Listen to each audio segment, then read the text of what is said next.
Hello mga ka-vlog PH. So, tingnan natin ngayon yung weather sa Boracay. Ang day today is September 6. So, ang gamit natin is paid weather app. So, caring is sharing. So, i-share ko na lang sa inyo to para hindi na kayo bibili. So, tingnan natin ang rain accumulation. So, dito muna tayo sa next 12 hours. So, tama-tama to kung magti-trip kayo sa Boracay. Okay, ang Boracay is nandito.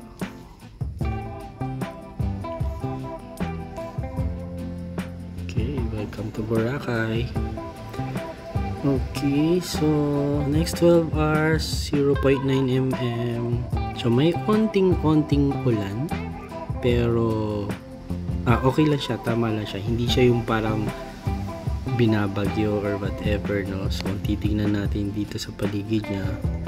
Wala namang sobrang lapit na weather disturbance. Unless na magkaroon ng mga localized thunderstorm. Pero, gamit itong, natin, paid up.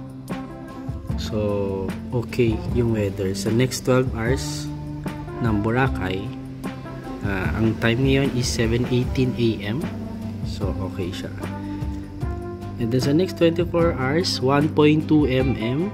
So, mababa pa rin yan. Kung nasa Metro Manila ka, yung 10 mm kasi na benchmark namin yan, yung kailangan mo magpayong, etc. Pero kung mga 1.0 mm, so, pwede mo lang lakarin dyan yan. So, okay siya. Hindi ko siya nakukonsider na bad weather. Next 3 days, 2.3 mm. So, parang onti lang na dagdag. So, for me, okay pa rin yan. Hindi ko pa rin nakikita na ma-ruin yung vacation ko dyan. Kung ganyan yung niya lang. Yung weather niya. Okay, of course, pwede pa rin mabago yan. Pero, as it is, ito yung information na meron tayo.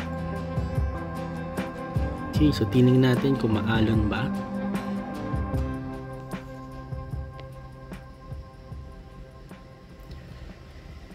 Let's see kung maalon.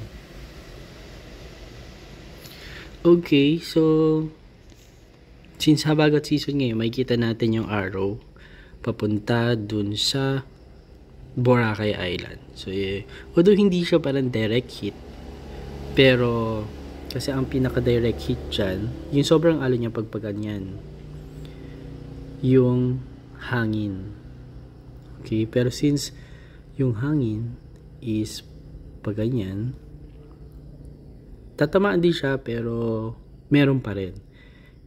Ang kaibahan kasi kapag hindi amihan season, dito yan, yung hangin. So, ang beachfront kasi nandito. So, nakukoveran siya kanya pag walang amihan season, like mga summer, maganda mag Boracay dyan kasi nga totally sobrang kalmado yung beach.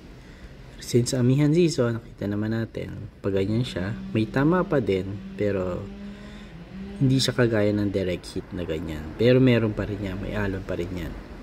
Okay, so that's it for now. So please don't forget to subscribe, like, and share para updated kayo sa next weather update. Thanks!